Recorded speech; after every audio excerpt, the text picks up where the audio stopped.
안녕하세요.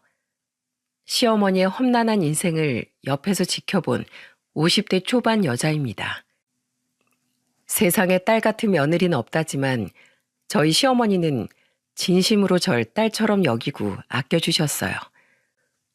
친딸이 되먹지 못한 인간이었기 때문도 있겠지만 그 정도로 저희 시어머니는 참 마음 여리고 따뜻한 분이었죠. 저는 그런 시어머니께서 생애 마지막 순간에 저에게 남긴 선물에 대한 이야기를 해보려고 합니다. 저는 제주도에서 작은 식당을 하던 부모님 아래에서 태어났어요. 오빠는 서울에 있는 대학에 간 후 쭉 서울에서 살았지만 전 그대로 제주도에 남아 작은 회사를 다녔죠. 그러다 25이라는 조금 이른 나이에 감귤 농장을 운영하고 있던 4살 많은 남편과 결혼을 하게 되었답니다. 우리 성이 20대 초반일 적 네 시아버지가 세상을 떠났다. 성이는 대학이며 하고 싶은 일 다 포기하고 그때부터 쭉 농장 일에 매달렸어. 성이 남동생 여동생은 평생 제주도에 처박혀 있기 싫다며 농장을 이어받길 거부했는데 자기 아버지 하던 가업을 마지로서 이렇게 나 몰라라 할 수 없다면서 말이야. 내가 있다고 해도 여자인 나 혼자서 저 넓은 농장 일을 도맡아 할 수는 없었거든. 그렇게 착한 우리 성이가 선이 너처럼 좋은 아내를 배필로 맞아서 난 참 감사하다. 남편이 시어머니와 농장을 함께 운영했기 때문에 우리는 결혼한 후 시어머니와 합가를 해서 살게 되었어요. 처음엔 좀 걱정했지만 막상 살아보니 시어머니와의 생활은 아주 많이 즐거웠죠. 시어머니는 긍정의 표현을 입에 달고 사시던 분이었습니다. 오늘은 날씨가 좋아서 감사하다. 자신이 한 밥을 제가 잘 먹어주니 보람차다. 자신의 마음을 흐뭇하게 한 저에게 고맙다 등등. 듣고 있으면 저까지도 하루가 활기차지고 기분이 좋아졌어요. 게다가 시어머니와 전 대화가 참 잘 통했습니다. 시어머니와 함께 웃고 떠들다 보면 시간이 가는 줄 몰랐죠. 남편은 그런 저와 시어머니를 옆에서 지켜보며 흐뭇하게 웃곤 했고요. 어느 날은 시어머니께서 제게 의외의 모습도 보여주시더군요. 네? 어머님이 원래는 해녀셨다고요? 그래, 결혼하면서 농장 때문에 일찌감치 그만두긴 했지만 소시적에 내가 제주도 앞바다 좀 휩쓸고 다녔다. 어디 한번 보여주랴? 깜짝 놀랐습니다. 시어머니는 정말로 방에 들어가 해녀복을 입고 오시더니 절 차에 태워 바닷가로 가시더라고요.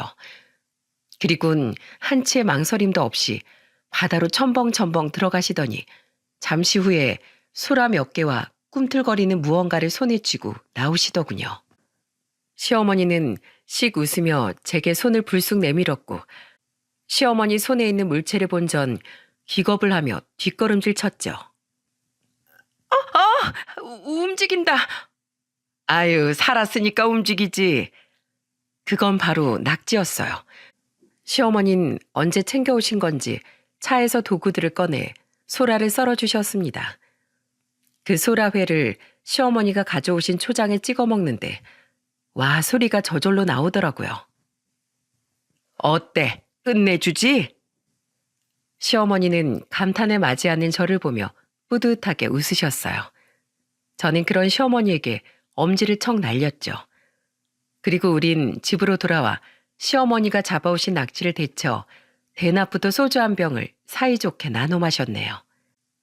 기왕 잡아올 거 2마리 잡아오지. 치사하게 나만 빼고 둘이서만 낮술을 즐겼어? 농장에서 돌아온 남편은 그런 우리를 보며 장난스럽게 툴툴댔습니다. 그리곤 입가심하라며 귤을 까서 우리 입에 하나씩 넣어주었죠. 저와 남편은 2살 터울의 아들을 둘 낳았고 사랑의 결실까지 생기자 우리 가족은 더욱 화목해졌습니다. 저희 집엔 가끔 시어머니의 동생인 시이모님이 놀러 오시곤 했는데 시어머니와 시이모님은 타인인 제가 보기에도 참 우애가 좋은 자매였습니다. 이모님 오셨어요? 그래, 우리 예쁜 조카 며느리 잘 지냈어? 아이고, 결혼 생활이 아주 행복한가 봐. 얼굴이 더 예뻐졌네. 우리 며느린 항상 예쁘지.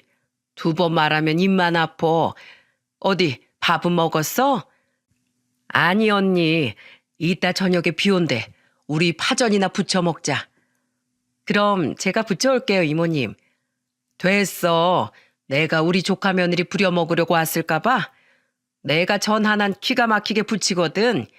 여기 시어머니랑 앉아서 조금만 기다려. 기대한다 동생. 시이모님은 시어머니의 동생답게 참 좋은 분이셨어요. 그 때문에 전 시이모님이 놀러 오시는 일이 하나도 싫지 않았죠. 오히려 똑같이 흐르던 나날 중 특별한 이벤트가 생기는 것 같아 좋기도 했고요. 같은 제주도 도민이라며 저희 부모님께서도 시어머니와 각별한 사돈 사이를 유지하셨습니다. 자주는 아니어도 세 분께선 가끔 만나 식사도 하고 차도 마시며 친분을 쌓으셨어요. 어쩌다 한 번은 저희 부모님께서 저희 집에 놀러 오시기도 했고 시어머니께서도 친정 부모님의 식당에 놀러가 세 분이서 약주를 즐기기도 하셨죠. 하지만 저의 모든 결혼 생활이 마냥 행복하지만은 않았습니다. 그건 바로 각각 서울과 인천에 살고 있던 시동생과 시누이 때문이었어요. 엄마, 저 결혼할 건데 서울에 아파트 좀 사주세요. 아버지 돌아가시면서 나온 보험금도 두둑하고 아버지가 남긴 재산도 꽤 있을 거 아니에요. 제가 결혼한 지 3년 뒤 시동생은 결혼을 하겠다며 저희 집에 찾아와 대뜸 돈을 요구하더라고요. 하지만 서울 아파트가 어디 한두 푼입니까? 시어머니는 그래도 시동생이 서울에서 일을 하고 있으니 서울에 집을 구하긴 해야 하지 않겠냐며 시동생에게 무려 2억이라는 거금을 지원해 주셨습니다. 하지만 시동생은 성에 차지 않았는지 저희 집에 찾아와 시어머니께 입에 거품을 물고 떼를 쓰더군요. 그깟 아파트 하나 못 해줄 거면 자식은 뭐하러 셋이나 낳았어요? 아이고, 우리 집이 부잣집도 아니고 어떻게 기본 5억, 6억이 넘어간 아파트를 턱턱 해주니? 저 정말 기겁하는 줄 알았습니다. 저는 당시 2살이었던 큰아들을 품에 안고 혹시 시동생이 시어머니께 무슨 짓이라도 하진 않을까 걱정되어 지켜보고 있었죠. 그런 시동생을 막은 건 막 농장에서 돌아온 남편이었어요. 너 지금 엄마한테 뭐 하는 짓이야? 넌 2천만 원이라도 모으고 지금 그딴 말 하는 거냐? 받기 싫으면 받지 마.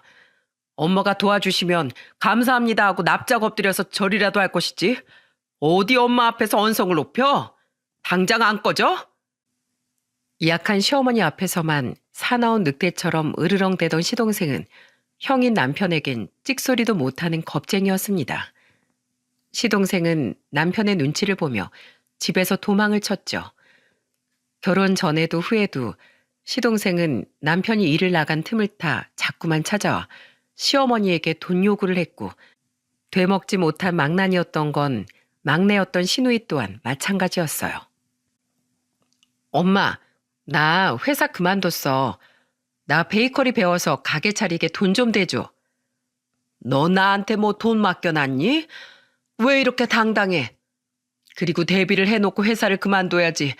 결혼까지 아내가 이렇게 책임감 없이 굴면 어떡해? 내가 그만두고 싶어서 그만뒀어? 부장이랑 싸웠단 말이야.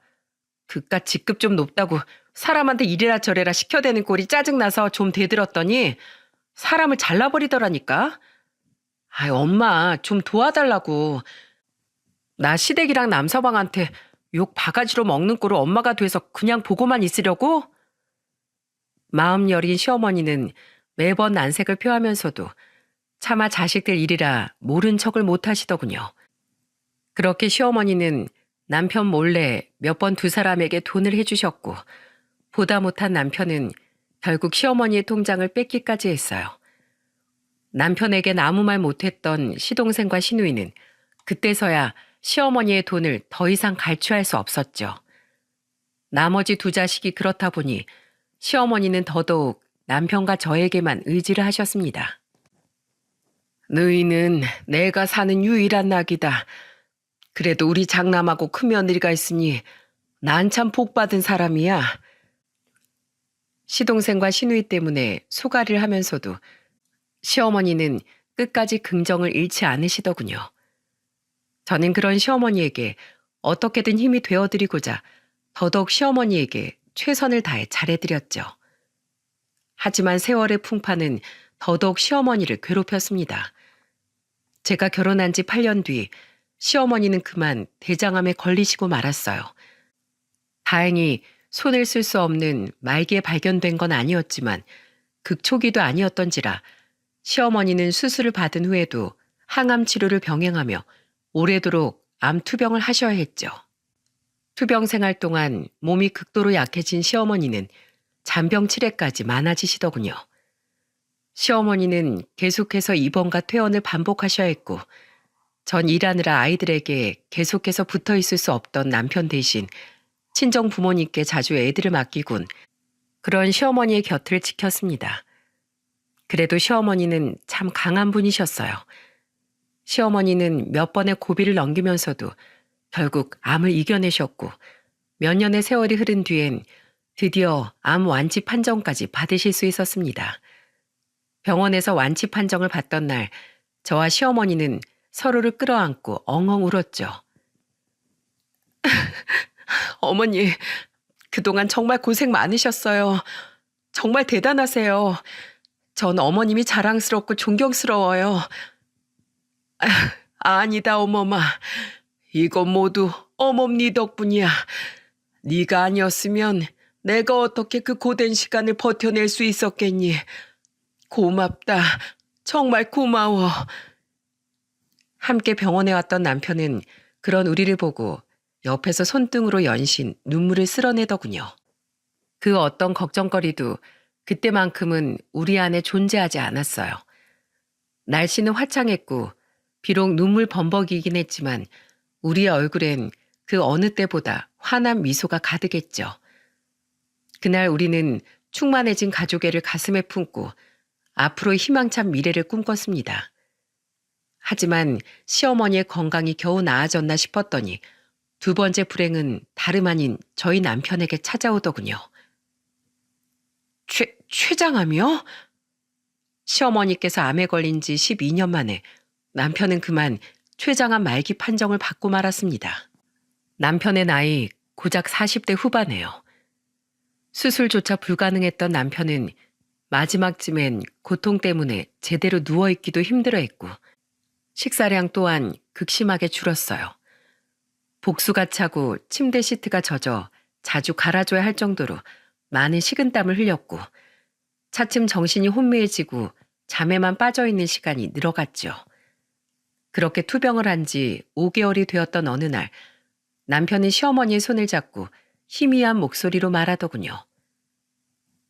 엄마, 저 살고 싶어요. 아직 해야 할 일이 너무 많아요.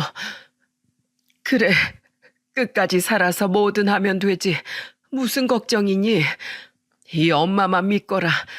걱정하지 마. 내가 염라대왕 멱살을 잡고 흔들어서라도 우리 큰아들 꼭 지켜줄 테니까. 남편은 시어머니의 말에 옅은 미소를 띠고 다시 잠에 빠져들었습니다. 그리고 남편은 그대로 결국 영영 눈을 뜨지 못했죠. 안 된다, 성이야. 제발 다시 숨 좀 쉬어. 선생님, 얘가 저번에도 이러다가 한 번 돌아왔었어요. 이번에도 꼭 다시 돌아올 겁니다. 제발 우리 아들 포기하지 말아주세요. 어머니, 이 사람 숨 안 쉰 지 벌써 10분이 지났어요. 이제 우리 이 사람 그만 보내줘요. 이 사람도 많이 힘들었을 거예요. 저는 의사의 옷깃을 붙잡고 애원하며 울부짖던 시어머니를 말리며 흐느꼈습니다. 남편을 잃은 슬픔과 시어머니의 처절한 모습에 가슴이 찢어질 것 같았죠.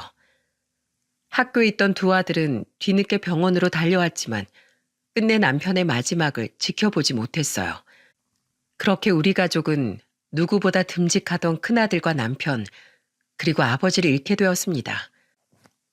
시어머니는 장례를 치르는 내내 몇 번이나 실신을 하며 응급실 신세를 지셨어요. 연세도 많은 분이 저러다가 정말 큰일을 치르는 게 아닌가 싶어 하루하루 피가 말랐죠. 시 이모님은 그런 시어머니의 곁을 지키며 매일같이 흐느끼시더군요. 그런 시어머니를 대신해 저는 장례 절차를 밟고 조문객들을 맞았습니다. 장례를 치르는 내내 제 곁에 있어 주셨던 친정 부모님과 오빠 그리고 새언니는 그런 우리의 모습을 보며 차마 눈물을 숨기지 못하시더군요. 반면 자기 형제의 장례식인데도 불구하고 시동생과 시누이는 장례식 마지막 날이 되어서야 모습을 드러냈습니다. 심지어 동서와 심해부는 잠깐 조문을 마치고 식사를 하자마자 먼저 비행기를 타고 돌아가 버리더군요. 그리고 웬일로 발인이 끝날 때까지 남아있던 시동생과 시누이는 집에 돌아오자마자 대뜸 본론을 꺼내더라고요. 엄마, 농장 어쩌실 거예요? 엄마, 설마 새언니랑 같이 여자 둘이서 계속 저 농장 꾸려갈 건 아니지? 팔 거지? 그럼 그 돈 우리 줘.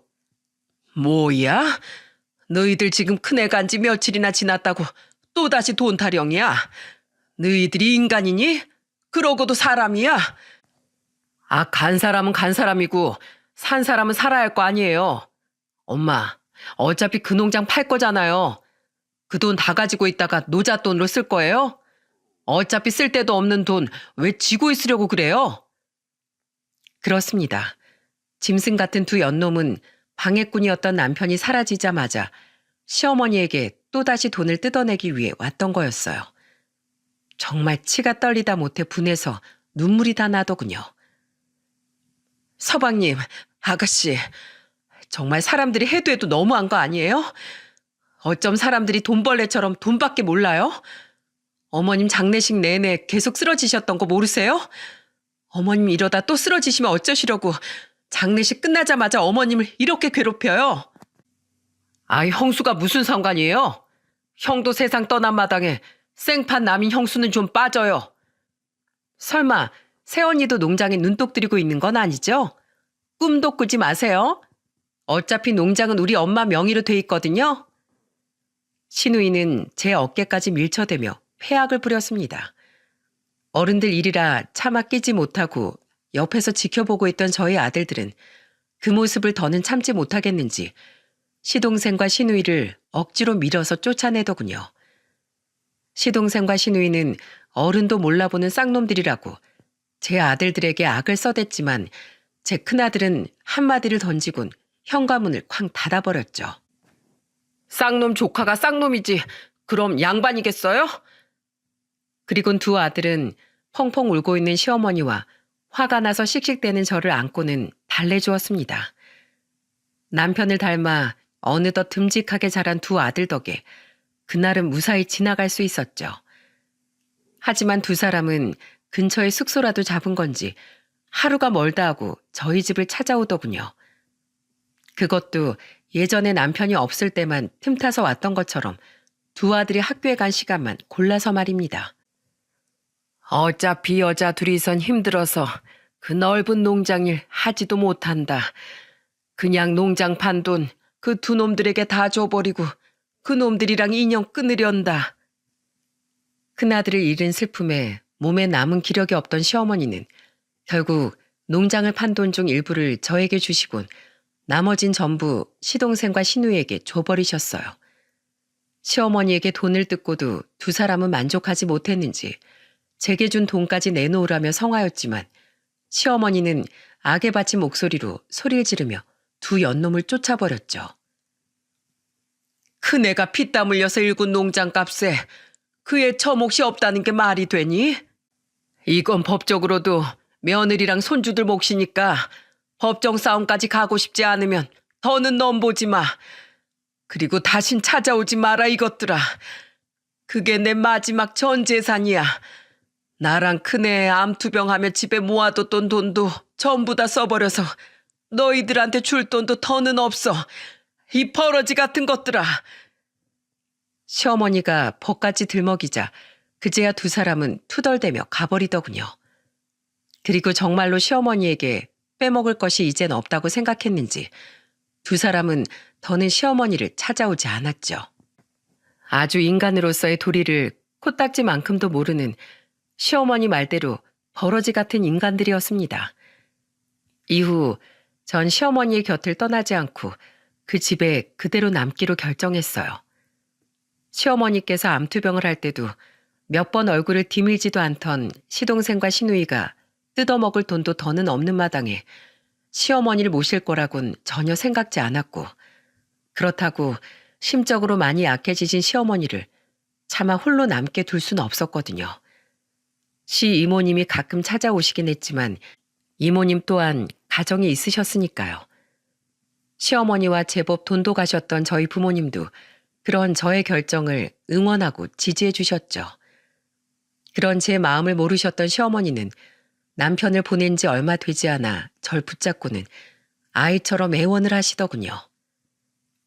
어머마, 너도 날 떠날 거니? 네? 그게 갑자기 무슨 말씀이세요, 어머님? 제발 날 떠나지 말거라. 성희도 곁에 없는데 내가 너까지 없으면 혼자서 어떻게 사니?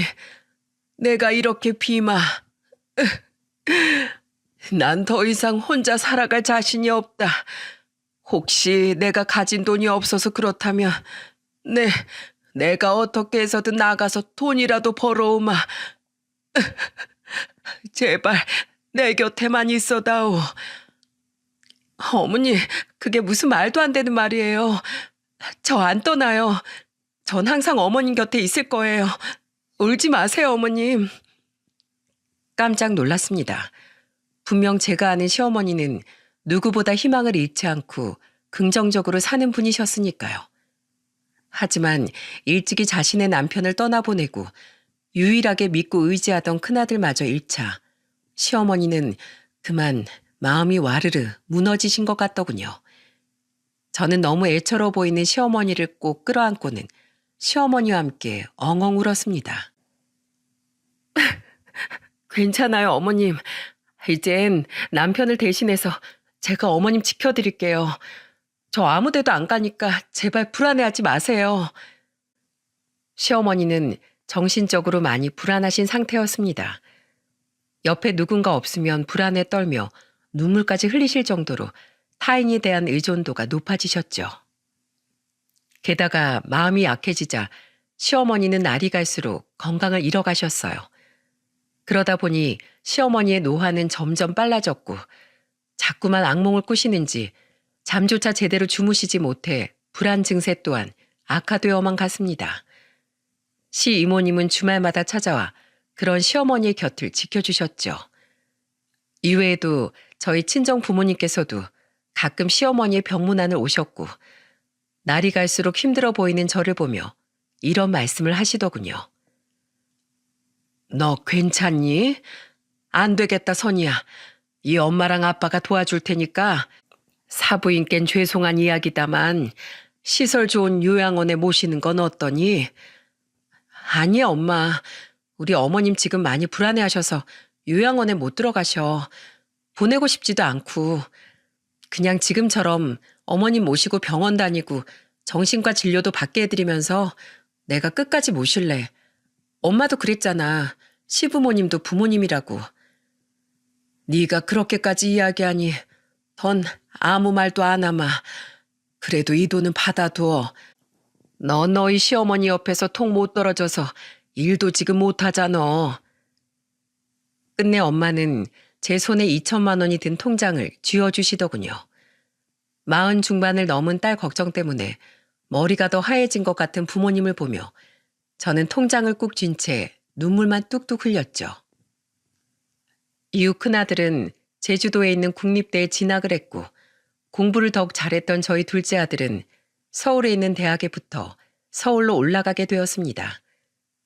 저는 부모님이 도와주신 돈으로 아들들의 학비를 대줄 수 있었어요. 언니, 나 왔어. 우리 조카 며느리도 잘 있었지?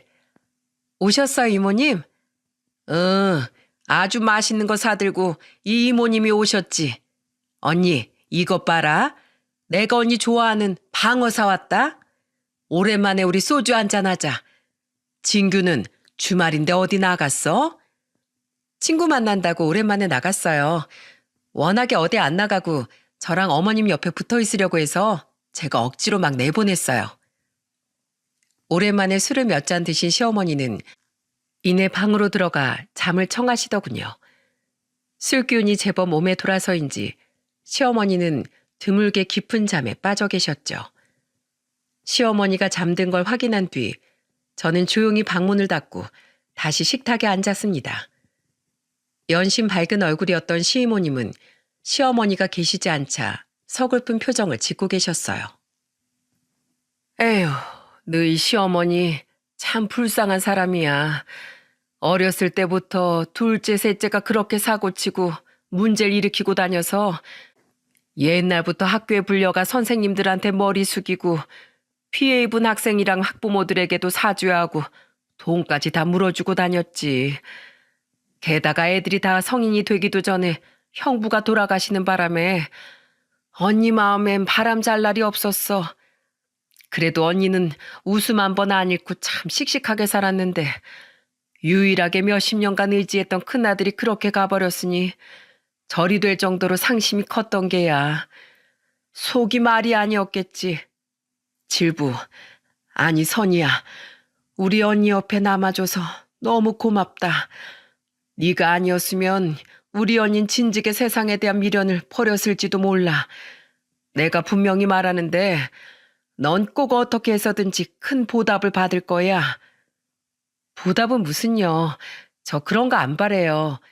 함께 살아오는 동안 어머님이 저한테 베풀어 주셨던 애정, 은혜, 저 그런 것들 때문에 어머니께 여태 보답하고 있는 거예요. 더 보답해 드려야 할 사람은 저예요, 이모님. 아이고, 마음씨가 참 예쁘기도 하지. 안다 알아. 그냥 고맙다는 말을 꼭 너한테 해주고 싶었다. 시 이모님은 제 손을 잡아주며 조용히 눈물을 흘리시더군요. 자신의 언니를 생각하는 시 이모님의 따뜻한 마음이 느껴져 저 또한 시 이모님을 따라 눈가가 뜨거워졌죠. 한편 시어머니의 건강은 더더욱 악화되어 갔습니다. 나중에 헛것이 보이거나 환청이 들리시는지 이러시는 적도 있었어요. 어머마, 얼른 밖에 문 좀 열어봐라. 밖에 성희가 와 있어. 시어머니는 갑자기 세상을 떠난 남편이 집 앞에 와 있다며 소리를 치시더군요. 저는 그런 시어머니를 말렸지만 시어머니는 끝내 맨발로 집을 뛰쳐나가셨죠. 아, 정말이라니까. 내가 내 볼까지 꼬집어 봤어. 성희야, 어디 있니? 엄마 여기 있다. 성희야. 어머니, 제발 이러지 마세요. 여기 누가 있다고 그래요. 얼른 집으로 들어가세요. 여기 신발부터 신으시고요. 어머님 이러다가 발 다치세요. 저는 엉엉 울며 시어머니의 발에 신발을 신겨드렸습니다. 시어머니는 미련을 버리지 못하시곤 자꾸만 남편의 이름을 부르며 울부짖으셨죠. 또 어느 날은 거동까지 불편해져 거의 누워서만 생활하시던 시어머니께서 또다시 남편을 부르시더군요. 저는 화들짝 놀라 시어머니의 방으로 달려갔어요. 성희야, 성희야. 시어머니는 누워서 천장으로 한쪽 팔을 뻗고는 자꾸만 손짓을 하셨습니다. 저는 가만히 천장을 향해 있던 시어머니의 손을 잡아드렸어요. 그제야 시어머니는 초점 없는 눈으로 이렇게 말씀하셨죠. 거기 있었니? 성희야, 오늘 농장에 가보니 귤들이 제법 탐스럽게 익었더구나. 조금 있으면 수확도 할 수 있겠어. 감귤 향이 어찌나 향기롭게 나는지 네 태몽을 꽂을 때가 생각나더라. 주렁주렁 열린 감귤을 몇 개나 까서 입에 호로록 넣었는데 귤이 얼마나 새콤달콤하던지 이번 농사는 대박을 치려나 하는 생각을 하며 잠에서 깼지. 그래서 나랑 너희 아버진 첫에는 딸이 와주려나 싶어서 애기 옷이며 침대며 죄다 분홍색으로 꾸며놨었다. 그런데 막상 네가 태어나 보니 글쎄 아들이어서 얼마나 웃었는지 몰라. 그래서 미리 지어놓은 네 이름도 선이었는데 급하게 성이라는 이름으로 비슷하게 바꿨던 거야.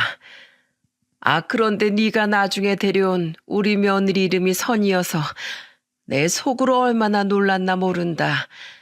사람 인연이라는 게 참 신기해. 그렇지? 시어머니는 눈앞에 정말 남편이 있는 듯 희미하게 미소까지 지어 보이시더군요. 아마 시어머니는 살아생전의 남편을 환상 속에서 만나고 계신 듯 했습니다. 그리고 며칠 뒤 남편이 세상을 떠난 지 5년 만에 시어머니는 잠든 듯 조용히 세상을 떠나셨습니다. 마지막으로 제게 이런 말씀을 남기신 후에 말이죠. 어머마, 이 긴 생에서 내 며느리이자 딸이 되어줘서 정말 고맙구나. 그동안 병든 날 돌보느라 정말 고생 많았다. 난 이만 우리 남편하고 성희를 보러 떠날 때가 된 것 같아. 너 혼자 남겨둬서 미안하다. 우리 착한 진규, 민규 앞으로도 잘 키워서 너 또한 며느리도 보고 손주들도 본 뒤에 우린 그렇게 아주 나중에 만나자꾸나. 내가 가도 너무 많이 울지 말거라. 사랑한다, 우리 딸. 급히 이송된 병원에서 하루를 채 버티지 못하고 영원히 눈을 감으신 시어머니 얼굴은 그 어느 때보다도 평온해 보였습니다. 저는 그런 시어머니를 끌어안고 오열을 했죠. 옆에서 지켜보던 큰아들과 할머니가 위독하다는 소식을 듣고 급히 내려왔던 둘째 아들은 그런 저를 끌어안고 눈물을 흘렸습니다. 그리고 함께 시어머니의 임종을 지켜본 시이모님 또한 시어머니의 손을 잡고 마지막 인사를 하셨죠. 그동안 고생 많았어, 언니. 이제 하늘에선 더는 아프지 마. 거기서 그토록 그리워하던 성이랑 형부 만나서 여태 힘들었던 만큼 딱 그만큼 더 행복해져. 잘 가, 언니. 우리 나중에 만나. 그 와중에 더욱 분통이 터지고 화가 났던 건 시동생과 시누이는 시어머니 임종 때까지도 결국 병원에 오지 않았다는 거예요. 제가 분명 수십 통의 부재중 전화와 문자까지 남겼었는데 말입니다. 그러더니 그 두 사람은 시어머니의 빈소를 차리고서도 몇 시간이 지난 후에야 장례식장의 모습을 드러내더군요. 그런데 그 두 사람이 가족들을 데리고 장례식장에 나타난 이유가 뭐였는지 아십니까? 아이고, 사장님 오셨어요? 멀리까지 와주셔서 감사합니다. 창근아, 너도 와줬구나. 고등학교 졸업하고 처음인가? 와줘서 고맙다. 이리 와. 오랜만에 술 한잔 해야지. 진이야, 나야 기정이. 우리 엄마 부고 문자 받았지? 동창 애들이랑 다 같이 온다고? 알았어, 이따 봐. 두 사람은 다름 아닌 자신들 앞으로 들어올 부의금을 챙기기 위해 내려왔더군요. 가증스럽게도 조문객들 앞에서 가끔씩 억지 눈물까지 짜내면서 두 사람은 사돈의 팔촌까지 죄다 불러낼 기세였어요. 거기다 어쩜 저렇게 똑같은 것들만 만났는지 동서와 심해부는 오기 싫었던 티를 팍팍 내며 연신 하프만 쩍쩍 해대다가 밥 먹고 술만 퍼먹길 반복했죠. 그런 부모들 아래서 자란 시조카들이라고 정신이 제대로 박혔겠습니까? 시조카들은 자기 부모들을 졸라 며칠간 펜션을 잡고 논다며 첫날부터 아예 가버리더군요. 10대인 애들을 보호자도 없이 펜션에 보내버리는 부모나 할머니 혹은 외할머니 장례식은 신경도 쓰지 않고 놀궁리만 하는 자식들이나 정말 진절머리가 나기 싫더라고요. 이번에도 역시 3일 내내 장례식장에 와 계시던 저희 부모님은 그들을 보며 혀를 끌끌 차셨고 시 이모님은 괜히 자신이 부끄러우셨는지 얼굴을 붉히셨어요. 그리고 저희 아들들은 자신들의 작은 아버지와 고모가 꼴도 보기 싫었는지 아예 그들 쪽으론 시선조차 두지 않았죠. 발인까지 다 끝나고 난 뒤 자신들을 지켜보는 이목이 사라지자마자 동서와 심해부는 조카들이 있는 펜션으로 인사도 없이 가버리더군요. 남은 우리는 시이모님의 부름 때문에 조용한 카페로 들어갔습니다. 그곳에서 시 이모님은 시어머니가 생전에 미리 일러두신 재산 문제에 대해 말씀해 주셨어요. 너희들 엄마가 가지고 있던 나머지 재산들은 자식 둘에게 똑같이 나눠 준다고 했다. 그리고 며느린 선이 너에겐 지금 살고 있던 집을 남겼어. 자, 여기 관련 서류들이다. 이야, 노인네 이거 돈 없다더니 돈을 쬐금은 더 가지고 있었네. 알았으면 진지게 좀 뜯으러 올걸. 근데 새언니는 불쌍해서 어떡한데요? 그 낡아 빠진 집 팔아봐야 얼마나 한다고. 역시 아무리 옆에서 병수발을 들어줘봤자 며느리 며느리고 자식은 자식이지. 기대하지도 않던 꽁돈이 생겼다고 여겼는지 시동생과 시누이는 굉장히 기분이 좋아 보였습니다. 그들은 집을 제외하곤 시어머니께 한 푼도 물려받지 못한 저를 보며 비웃고 놀려대더군요. 아들들은 제 옆에서 주먹을 꽉 쥐었지만 전 테이블 아래로 아들들의 손을 가만히 잡으며 말렸죠. 그리곤 그들을 향해 이렇게 말했습니다. 진짜 불쌍한 인간이 누구인지도 모르고 떠드는 꼴하고는. 서방님 아가씨, 아니 너희들은 그런 정중한 호칭 따위도 아깝다. 아까워. 야, 이 한심한 것들아. 진짜 불쌍한 인간들은 너희들이야. 세상에서 가장 중요한 게 뭔지도 모르고 그저 돈돈거리면서 돈의 노예로 사는 바로 너희들 말이야. 너희들이 지금 그렇게 잘 먹고 잘 살 수 있게 된 거? 다 너희들 엄마 덕분이야. 돈? 그래, 어머님이 그동안 너희들한테 돈도 해주셨으니까 너희들이 지금 그렇게 발 뻗고 살 수 있겠지. 근데 너희들 학창시절에 사고치고 다니고 경찰서까지 들락거리던 거 다른 사람들한테 연신 머리 숙이고 너희들 대신 사과해 가며 뒷수습하고 너희를 구해주는 일들, 그거 아무 대가 없이 오직 너희들을 위한 마음 하나로 할 수 있는 사람이 이젠 누가 있을까? 너희 둘 잘난 자식들? 아니, 이번에 꼬라지를 보니까 너희 자식들은 너희가 죽으면 딱 너희들만큼 돈만 챙기고 하하호호 할 거야. 분명히. 보고 배운 게 다 그런 거니까. 유일하게 너희들을 아무 조건 없이 아끼고 사랑해줄 엄마를 쓸모없다면서 버려버린 너희들은 언젠가 꼭 천벌받을 거다. 나중에 꼭 너희들이 잘못을 깨달았으면 좋겠어. 아무리 가슴을 치면서 후회한다 한들 때는 이미 늦었다는 걸 깨달으면서 너희들이 죽도록 아파할 날이 꼭 왔으면 좋겠다. 이 불쌍하고 한심하기 그지없는 것들아. 뭐래? 새언니, 지금 우리 엄마한테 한 푼도 못 받았다고 열등감 폭발하는 거죠? 네, 알겠어요, 형수님.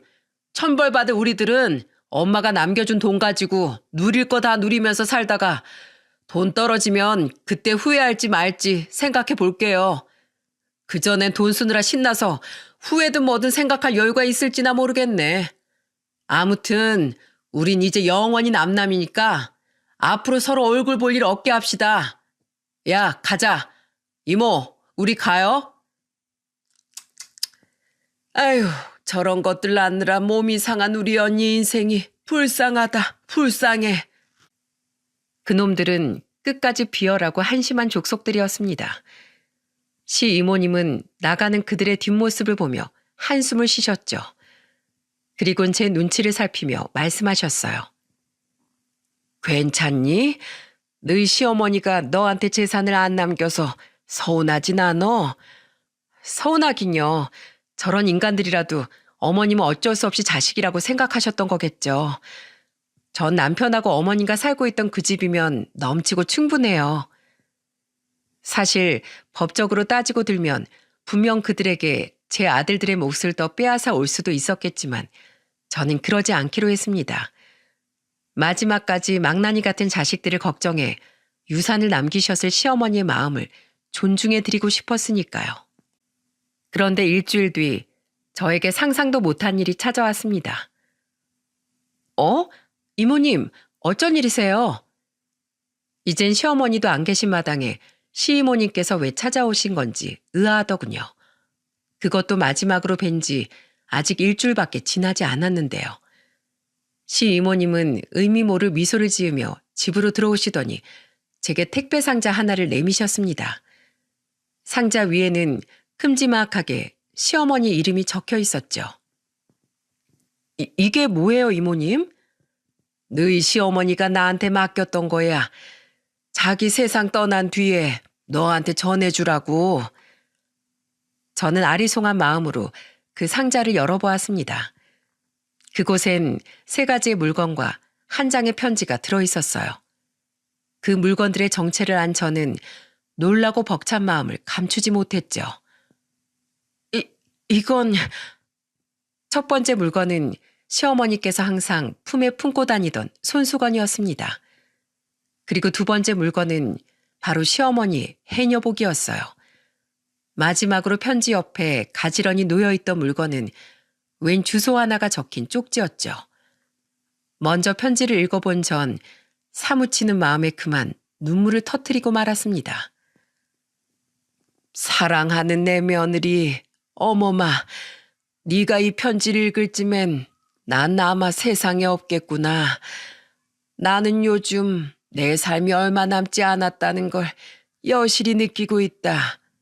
그래서 미리 내 동생에게 부탁해 너에게 몇 가지 내 마음을 남기려고 한다. 그 꽃무늬 손수건은 내가 우리 시어머니께 받았던 거야. 시어머니가 직접 자수를 놓으신 세상에서 하나밖에 없는 손수건이지. 내가 평생 아끼고 간직했던 물건이니 너 또한 언젠가 진규나 민규가 장가를 가게 된다면 언젠가 네 며느리에게 이 손수건을 전해주었으면 좋겠구나. 그리고 해녀복은 언젠가 한번 내가 입은 모습을 본 적이 있지. 내가 해녀로 살던 짧은 시절은 내 인생에서 가장 반짝거리고 싱그러웠던 내 젊음 그 자체였단다. 너에게 이 해녀복을 남기며 난 이렇게라도 더는 아무도 기억하지 못할 내 청춘의 기록 하나를 세상에 남겨두고 싶었다. 마지막으로 쪽지에 적힌 주소에 대해선 너희 시이모에게 물어보렴. 그곳에 너에 대한 내 고마움과 진심을 남긴다. 마음 같아선 내가 가진 모든 걸 너에게 주어도 아깝지 않았지만 그럼 내 자식놈들이 내 사후에도 분명 널 괴롭혀 댈 테니 어쩔 수가 없었단다. 너와 함께했던 25년의 시간들 난 무척이고 감사하고 행복했어. 넌 성희가 내게 안겨준 내 인생 최고의 선물이었다. 이 편지를 쓰는 순간에도 눈물이 계속해서 눈앞을 가릴 만큼 떠올리기만 해도 고맙고 미안한 내 며느리 선이야.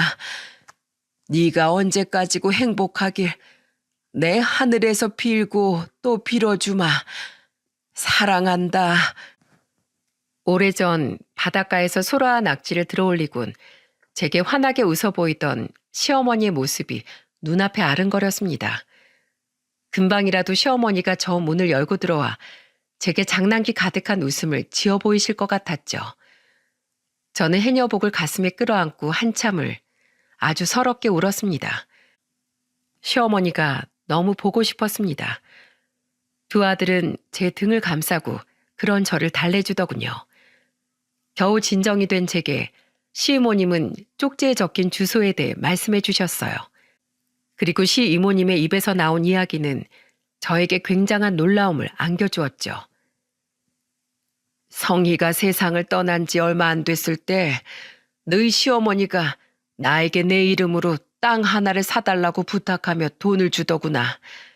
그리고 그 땅을 꼭 자신이 세상을 떠나고 네가 네 시동생과 시누이가 인연이 끊긴 뒤에 네 명의로 돌려달라고 신신당부를 했어. 절대로 자기가 너에게 땅을 남긴 사실을 그 애들이 알아서는 안 된다고 말이야. 너희 시어머니는 알고 있었던 게야. 자신이 세상을 떠나고 나면 분명 자기가 남길 재산을 샅샅이 열람해볼 네 시동생과 시누이가 너에게 남겨질 재산까지 어떻게 해서든 다 빼앗아 가려고 널 괴롭힐 거라는 걸 말이야. 네 시어머니는 항상 네 걱정뿐이었어. 그 주소지의 땅은 며느리 널 위해 수도 없이 고민했던 네 시어머니의 애정 그 자체인 곳이란다. 얼마 전에 알아보니 네 시어머니가 시켜서 그 땅을 샀을 때보다 땅값이 꽤나 올랐더구나. 네 시동생과 시누이에게 너희 시어머니가 남긴 재산은 비교도 안 될 만큼 말이야. 조만간 내가 네 앞으로 명의를 돌려놓을 수 있도록 처리해 놓을 테니까 그 땅을 팔든 거기에 건물을 짓든 너 편할 대로 쓰렴. 마지막 순간까지 시어머니는 자식들이 아닌 저를 위해 자식들에게 재산을 나눠주고 시이모님께 이런 부탁까지 하셨던 겁니다. 시어머니의 깊은 사랑에 전 할 말을 잃고 눈물만 흘렸습니다.